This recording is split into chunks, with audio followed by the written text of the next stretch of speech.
বাবা, আমার কাজ যেন ফুরাই না।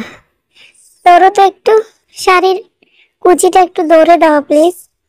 কিছুতেই কুচিটা ঠিক করতে পারছি না। না না না, আমি পারবো না।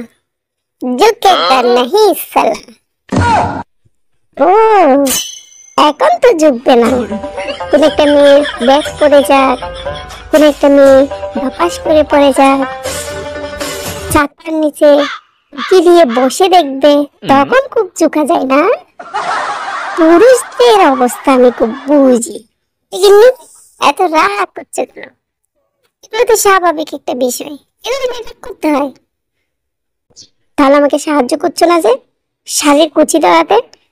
সবসময় তো বলতেই থাকো তুমি মুটকি হয়ে গিয়েছো, সেজে গুজে থাকো না, অন্যদিকে চোখ গেলে আমার দোষ নেই, এরকম তো বলতেই থাকো। এখন তো একটু সাহায্য করছো না। আম্মু, শুনছো? আমার কাকা করা শেষ। আসছি।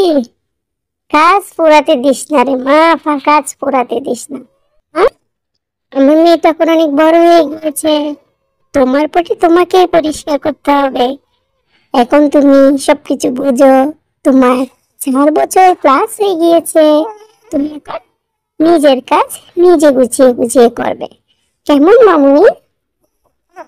না আম্মু, আমি এখন অনেক ছোট, আমি 1 ফুটও বড় হইনি।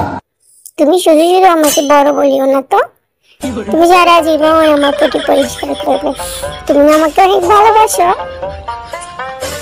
হ্যাঁ হ্যাঁ, বুঝেছি। সারা জীবনে ভাবে ভালোবাসার ফায়দা নিবি, যেমন ভাব তেমন তার মেয়ে।